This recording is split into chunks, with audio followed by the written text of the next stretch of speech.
Happy new year तोहरो बीते my dear.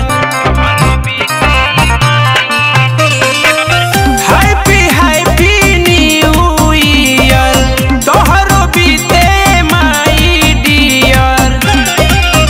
बस इहे करो तत्काल में तत्काल में तत्काल में। एगो चुमा दे दो दहिना गाल में खुशहाल रहब नया साल में। एगो चुमा दे दो दहिना गाल में खुशहाल रहब नया साल में। अरे दे दो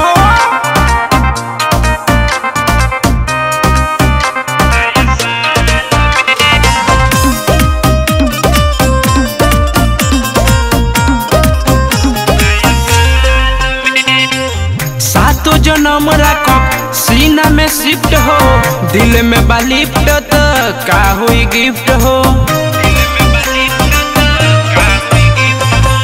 सातो जन्म रखो सीना में शिफ्ट हो दिल में बालिफ्ट तो का हुई गिफ्ट हो। साथ छुट्टी न कोनो हाल में अरे हाल में अरे हाल में।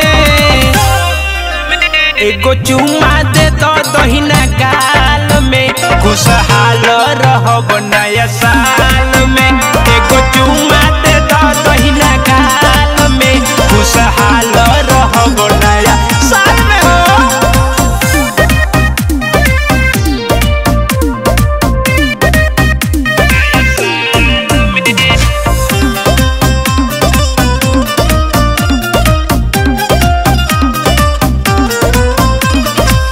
बबुआ भुवन कहे अरविंद गाई 2024 के देतनी बधाई। बबुआ भुवन कहे अरविंद गाई 2024 के देतनी बधाई। मन मंजे के रखो फिलहाल में फिलहाल में फिलहाल में। एगो चुमा दे दो दहिना गाल में खुशहाल रहब नया साल में।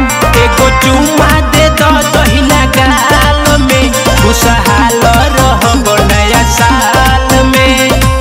हैप्पी न्यू ईयर सोना।